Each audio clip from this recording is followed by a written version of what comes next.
তাহলে আমার কলিজার টুকরা মায়েরা, আপনাদেরকে আমি যে এই কথাগুলি বলি শুধু মন দিয়ে শুনেন। যুবকরা তোমরাও মন দিয়ে শোনো। মা কিন্তু কোনো সাধারণ কোনো শব্দ নয়। দেখো দেখো, মা লিখতে ম অক্ষরটি লাগে, আবার মসজিদ লিখতেও ম অক্ষরটি লাগে। এই যে মসজিদ বানান কি মসজিদ, মাল একটু অক্ষরটি লাগে। আবার আমি গবেষণা করে অবাক হয়ে গিয়েছি, মসজিদে লিখতেও ম অক্ষরটি লাগে। এই মসজিদের পরে যেই ঘরটা আল্লাহর কাছে সবচাইতে দামি, ওই ঘরটার নাম হলো মাদ্রাসা। মাদ্রাসা লিখতেও ম অক্ষরটি লাগে। এই মাদ্রাসায় লেখাপড়া করে কোরআনের উপরে যারা দক্ষতা অর্জন করে তাদেরকে বলা হয় মুফাসসির। মুফাসসির হাদিসের উপরে যারা দক্ষতা অর্জন করে তাদেরকে বলা হয় মুহাদ্দিস। মুহাদ্দিস কোরআন এবং হাদিস গবেষণা করে যারা মাসআলা ইস্তেমবাত করে তাদেরকে বলা হয় মুফতি। মুফতি দাওরা পাশ করলে, কামিল পাশ করলে তারে বলা হয় মাওলানা। মাওলানা চিন্তা করে দেখেন তো আমার প্রিয় ভাইরা, মসজিদ লিখতো মা লাগলো, মাদ্রাসা লিখতো মা লাগলো, মুফতি লিখতো মা লাগলো, মুহাদ্দিস লিখতো মা লাগলো, মুফাসসির লিখতো মা লাগলো, মাওলানা লিখতো মা লাগলো। শুধু তাই নয়, যেই ঘরটাতে কোরআন পড়তে শুরু করে ওই ঘরটার নাম হলো মক্তব। মক্তবের মধ্যে আল্লাহ আমার মাকে ঢুকিয়ে দিয়েছে। এটা আওয়াজ করে সবাই কন্যা সুবহানাল্লাহ।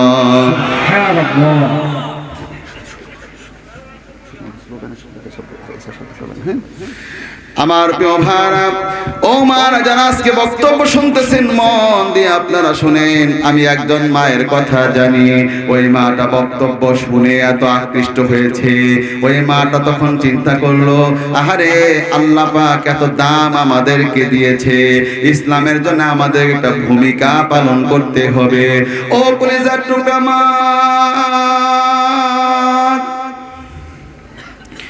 ও সম্মানিত আমার মা, নিজেই দেখেন আপনার কত মর্যাদা। আপনারা দেখেন তো, America, Canada, Denmark, Finland, Hungary, Sweden, Switzerland, Australia, কত দেশের নাম আপনারা জানেন। কিন্তু ওই সকল দেশগুলি আল্লাহর কাছে তত বেশি পরিমাণে প্রিয় নয়। আল্লাহর কাছে যত বেশি পরিমাণে প্রিয় হলো মক্কা এবং মদিনা। মক্কা লিখতেও মা লাগে, মদিনার মধ্যেও আল্লাহ আমার মাকে ঢুকিয়ে দিয়েছে। আর একটা বার আওয়াজ করে কন্যা সুবহানাল্লাহ। যুবক, তোমরা তো অনেক যুবক আজকে আছো,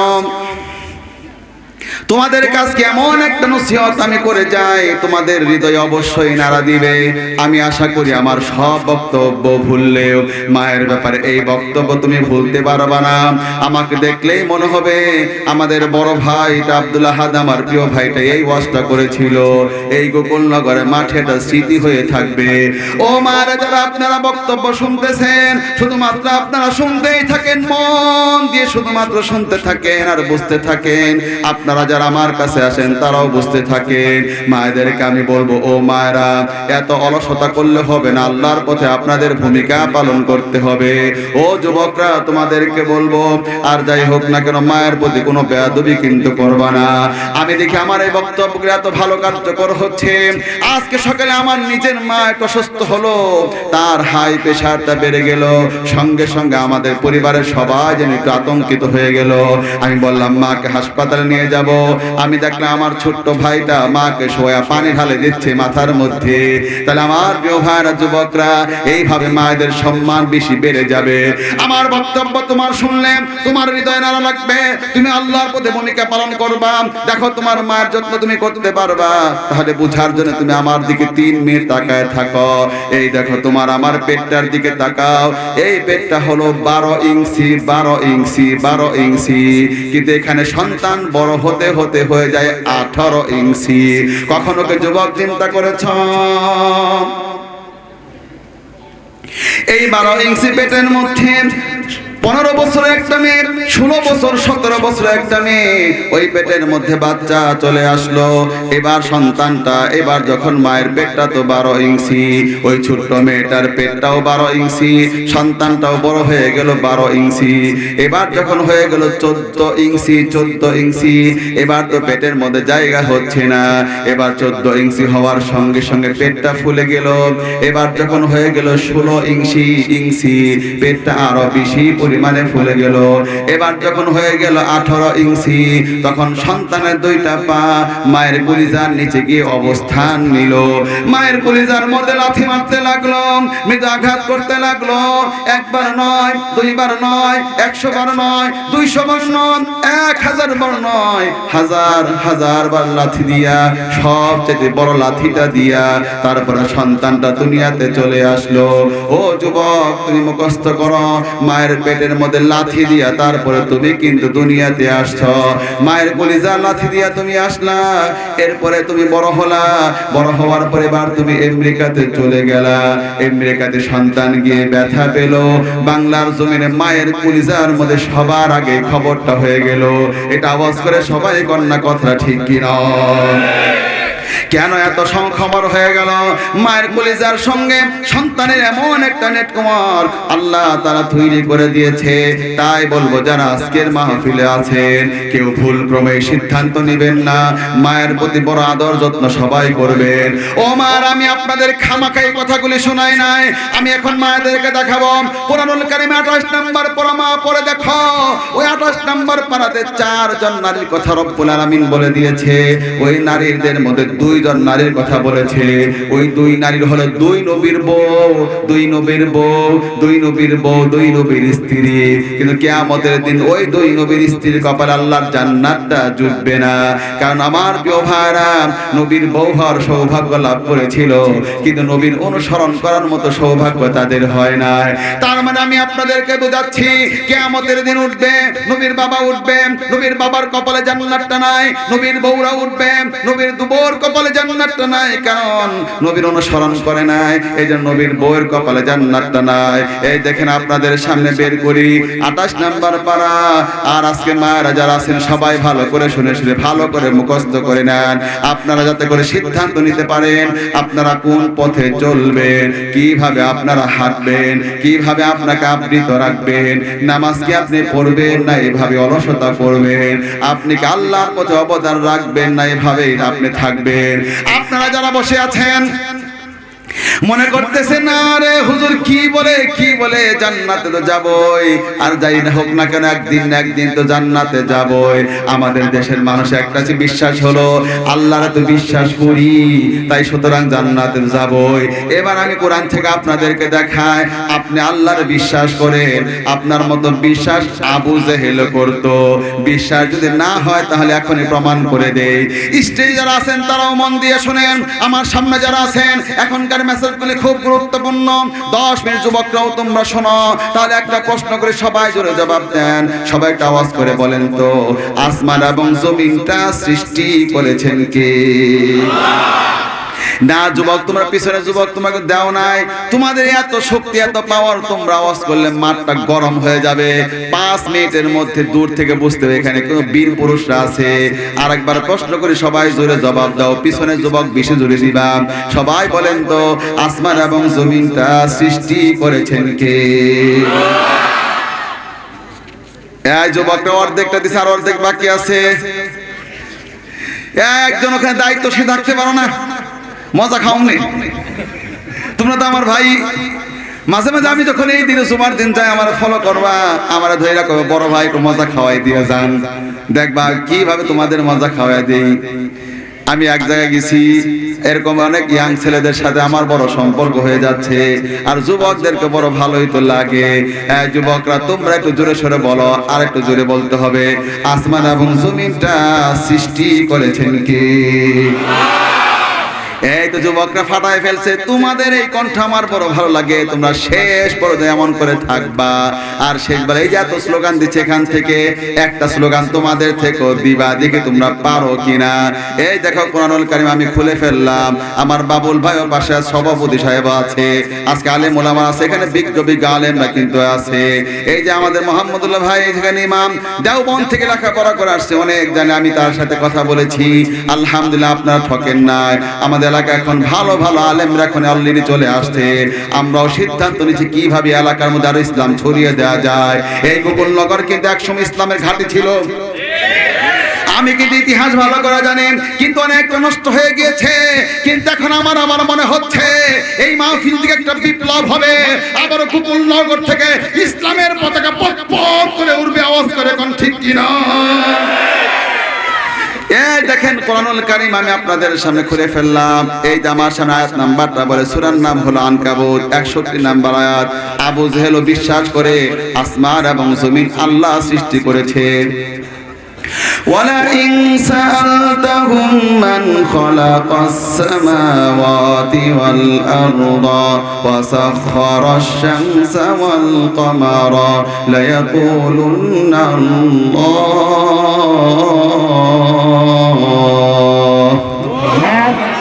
হে নবী, আপনি প্রশ্ন করেন, আসমানটা কে তৈরি করলো, জমিনটা কে তৈরি করেছে, চাঁদ এবং সূর্য কার নিয়ন্ত্রণাধীন? সঙ্গে সঙ্গে আবু যর উতবা সাইবা বলবে লা ইয়াকুলুন্নাল্লাহ, এসব কিছু আল্লাহ রাব্বুল আলামিন তৈরি করেছে। তো আপনাদের বিশ্বাস, আবু যর উতবা সাইবার বিশ্বাস তো একই। আপনাদেরকে জান্নাতটা দিলে আবু যর উতবা সাইবাকে জান্নাতটা দেবে না কেন? এই মেসেজগুলি বাংলাদেশের মানুষ জানে না। দেখেন সব আজকে আমি গোকুলনগর বলে দিব। আরেকটা প্রশ্ন করে জোরে জবাব দেন সবাই, একটু বলেন তো, আসমান থেকে বৃষ্টি বর্ষণ করে এই মৃত জমিনটাকে জিন্দা করে দেয় কে? এই যেটাও আছে নিজেই চোখে দেখেন। وَلَئِنْ سَأَلْتَهُمْ مَنْ نَزَّلَ مِنَ السَّمَاءِ مَاءً فَأَحْيَا بِهِ الْأَرْضَ مِنْ بَعْدِ مَوْتِهَا لَيَقُولُنَّ اللَّهُ। হে নবী, আপনি প্রশ্ন করেন আবু জেহেলকে, উতবাকে, সাইবাকে আসমান থেকে কে বৃষ্টি বর্ষণ করে আর এই মৃত জমিনটারে কে জিন্দা করে দেয়? সঙ্গে সঙ্গে আবু জেহেল, উতবা, সাইবা বলবে লা ইয়াকুলুন্নাল্লাহ, এসব কিছু আল্লাহ রাব্বুল আলামিনই করে থাকে। তো আপনাদের বিশ্বাস, আবু জেহেল, উতবা, সাইবার বিশ্বাস তো একই। আপনাদেরকে জান্নাতটা দিলে আবু জেহেল, উতবা, সাইবাকে জান্নাতটা দিবে না কেন? এবার আমি একটা মারাত্মক তথ্য দিব, ও যুবক তুমি মন দিয়ে শুনে রাখো, ভুলবা না। কালকে চায়ের দোকান কালকে প্রচার করে দিবাম, ওইগুলো ওই যে গোকুলনগর মাঠের মধ্যে প্রচার করে দিবাম, ওই স্কুলের পাশে সব প্রচার করে দিবা। আজকে এই বক্তব্য আমি তোমাদের কাছে দিয়ে যাচ্ছি। তাহলে ও যুবকরা সবাই একটু বলেন, আজকে এবার বলেন তো, ফতোয়াটা আপনারা দেন, বলেন তো, ইবলিস শয়তান জান্নাতি না জাহান্নামী? জোরে কর না সবাই। এই যে আপনারা সবাই বললেন, এই যে আমার পাশে আমার ভাইজান তিনি সুন্দর করে বলল জাহান্নামী, সবাই তো বললেন জাহান্নামী। দেখেন কোরআন থেকে আমি কি বের করে দেই, 14 নাম্বার পারা 3 নাম্বার পৃষ্ঠা। আমি এবার আপনাদের সামনে দলিল দিব, ওই ইবলিসও আল্লাহর বিশ্বাস করে, তার প্রমাণ কোরআনের মধ্যে মিলে। তাহলে আপনাদেরকে যদি জান্নাতটা দেয়, ইবলিসকে জান্নাতটা দেবে না কেন? এবার আয়াত নাম্বার গোষ্ঠী শুধু সব আজকে বলে, এই যে আমার সামনে ওপেন হয়ে গেল। সূরার নাম হলো সূরা হিজর, পারার নাম হলো 14, পৃষ্ঠার নাম্বার হলো 3। নিজের চোখ দিয়ে পড়ে দেখবেন 37 নাম্বার আয়াত, 38 নাম্বার আয়াত, টোটাল পৃষ্ঠাটা পড়ে দেখেন। ইবলিসকে আল্লাহ যখন বের করে দিচ্ছেন, ইবলিস যখন বের হয়ে যাচ্ছেন, ওই মুহূর্তে রব্বুল আলামিনের কাছে একটা ফরিয়াদ করলো। আল্লাহ তাআলা কোরআনের মধ্যে এটা নোট করে রেখে দিল, নিজের চোখ দিয়ে দেখেন আর পড়েন আর শুনেন। রব্বি ফাআনজিরনি ইলা ইয়াউমি ইউবআসুন।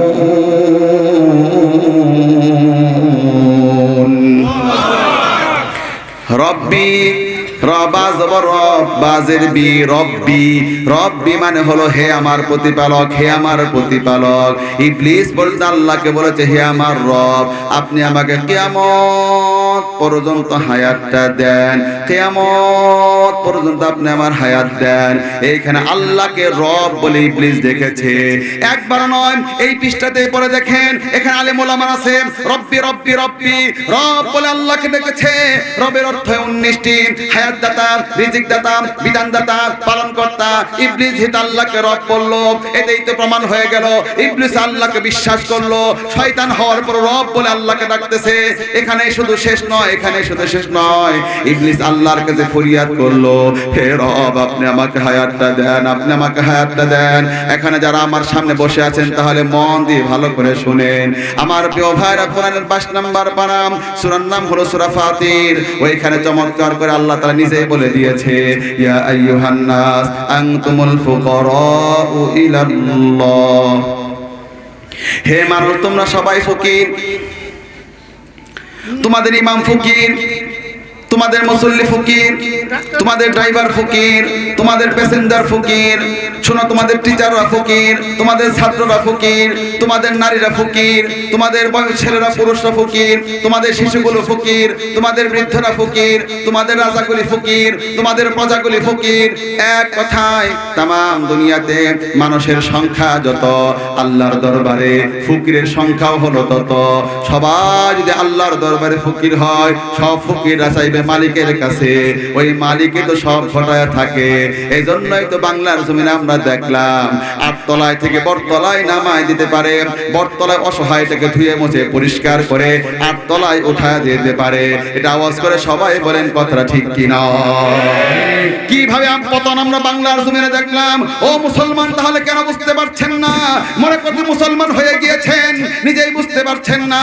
আমি আপনার বাংলাদেশের মুসলমানগুলোকে বলবো, অসংখ্য মুসলমান রয়েছে আল্লাহর কাছে চাই না, আল্লাহর কাছে চাই না। রাগ করবেন না, রাগ করবেন না, সত্য আমাকে বলতেই হবে। সত্য থেকে আমি পিছপা হয়ে রাখতে পারবো না।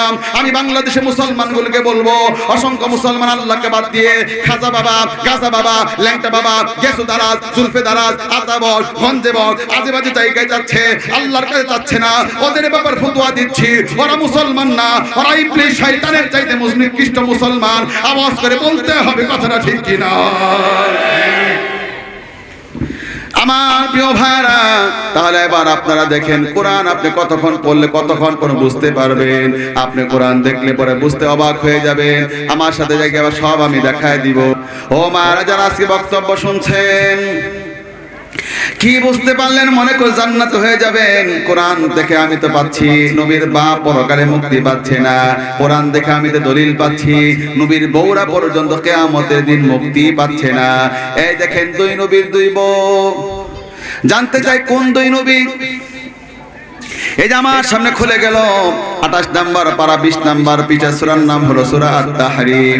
কোন 2 নবীর বউ জাহান্নামে যাবে একেবারে কোরআনে স্পষ্ট সবটাও বলে দিয়েছে। আপনাদের সামনে খোলায় তারপরে এবার আজকে পরিষ্কার ভাবে বলে দিয়েছে যে বের হয়ে গেল। দরাবাল্লাহু মাসালান লিল্লাযীনা কাফারু রাআত নূহিন ওয়া ইমরাআত লূত। আল্লাহ উদাহরণ দিচ্ছেন নূহের স্ত্রী আর লূত আলাইহিস সালামের স্ত্রী। নূহ আলাইহিস সালামের স্ত্রী জাহান্নামে যাবে, লূত আলাইহিস সালামের স্ত্রী জাহান্নামে যাবে। স্পষ্ট বলা হচ্ছে, কানাতা তাহতা আবদাইনি মিন ইবাদিনা সালিহাইনি ফাখানাতাহুমা ফালাম ইউগনিয়া আনহুমা মিনাল্লাহি শাইআ ওয়া কিলা দুখুলান নার মা'আদ দাখিলিন। তারা 2 জন ছিল, আমার নেক বান্দার স্ত্রী, কিন্তু তারা তাদের সঙ্গে খিয়ানত করেছে। কিয়ামতের দিন অসংখ্য নারীকে বলা হবে, তোরা জাহান্নামে যা, জাহান্নামে যা। আর ওই দিন আমার প্রিয় ভাইরা 2 নবীর 2 বউ জাহান্নামে যাবে। তাহলে আমার প্রিয় ভাইরা, মনে করে এত সুজা সুজা না, না, পরকাল বড় কঠিন। দেখাই যাচ্ছে 2 বন্ধু, এক বন্ধু জান্নাতি আর এক বন্ধু জাহান্নামী। ওই বন্ধু জান্নাত থেকে বলবে, আমার বন্ধুর খবরটা কি? আল্লাহ তাআলা বলবে, তুমি তোর বন্ধুকে দেখতে চাও, তাহলে তুমি একটু উকি দিয়ে তারে দেখো। যখন উকি দিয়ে দেখতে পারবে, ফাত্তালা ফারাআহু ফি সাওয়াইল জাহিম, বন্ধু জাহান্নামের মাঝখানে পড়ে আছে। জাহান্নামের মাঝখানে পড়ে যাওয়া, বুঝেন, জাহান্নামের তলে পড়ে যাওয়া এত সোজা? জাহান্নামে যদি তলে পড়ে যায় তাহলে আমার প্রিয় ভাইরা তার অবস্থাটা কি হয়ে যাবে তাহলে বুঝেন। কেউ কেউ জাহান্নামে থাকবে, হাদিসের মধ্যে আপনি পাবেন মিনহুম মান তাখুযুহুন নার ইলা কাবাইহি ওয়া মিনহুম মান তাখুযু ইলা রুকবাতাইহি ওয়া মিনহুম মান তাখুযু ইলা তারকুয়াতিহি ওয়া মিনহুম মান তাখুযু ইলা হুজজাতাইহি। টোটাল হাদিসটা পড়ে দেখেন, এই কারো কারো আগুন থাকবে গিট পর্যন্ত, কারো কারো আগুন থাকবে হাঁটু পর্যন্ত, কারো কারো আগুন থাকবে কোমর পর্যন্ত, কারো কারো আগুন গলার নিচ পর্যন্ত। আমার প্রিয় ভাই হলো আগুনের স্তর। এবার আসেন আরো একটা, আসেন আরো একটা আগুনের কমের আরেকটা বর্ণনা পাওয়া যায়। ইন্না আহওয়ানা আহাদিন নারি আযাবাম মান লাহু নালানি ওয়া শিরাকানি মিন নারি ইয়াগলি মিনহুমা দিমাগুহু কামা ইয়াগলিল মিরজালু। কারো এমন আগুন থাকবে দুটো স্যান্ডেল পরায় দিবে, ওই স্যান্ডেল উত্তাপে মাথার মগজগুলি টকবক টকবক করে পড়তে থাকবে। এবার যদি ওই স্যান্ডেল পরায় দিলে এমনটা হয়, তাহলে এবার আসেন যিনি সবচেয়ে জাহান্নামের নিচে চলে যাবে। জাহান্নামের কেউ যদি নিচে চলে যায় তাহলে কত নিচে চলে যাবে আজকে একটু ভালো করে মুখস্থ করে নেন তো, কত নিচে চলে যাবে, কত নিচে চলে যাবে। আল্লাহর নবী দুনিয়ায় থাকাকালীন একদিন একটা আওয়াজ হলো, পাথর পড়ার আওয়াজ। আল্লাহর নবী সাহাবীদেরকে বলল, সাহাবারা তোমরা কি বলতে পারো এটা কিসের আওয়াজ, কিসের আওয়াজ? সাহাবারা তখন বলল, হুজুর আমরা তো জানি না কিসের আওয়াজ, এটা আমরা বুঝতে পাই না, আল্লাহ এবং তার রাসূল ভালো জানে। রাসূল কি বলে দেখেন, হাদা হাজারুন রুমিয়া বিহি ফিন্নার মুনযু ৭০ খরিফান ফাহুয়া ইয়াহবি ফিন্নারিল আনা হাত্তা ইনতাহা ইলা কারিহা ফাসামিআতুম ওয়াজবাতাহা। এইটা হলো একটা পাথর ৭০ বছর আগে উপর থেকে পড়তে শুরু করেছে, জাহান্নামের উপর থেকে পড়তে পড়তে পড়তে পড়তে মাত্র এই মাত্র নিচে এসে পৌঁছলো। তাহলে ৭০ বছর যে আগুনটা এত পাথরটা এত নিচে গেলে অত দূর পর্যন্ত হয়ে যায়, জাহান্নামের গভীরতা তাহলে অতটুকুন বেশি।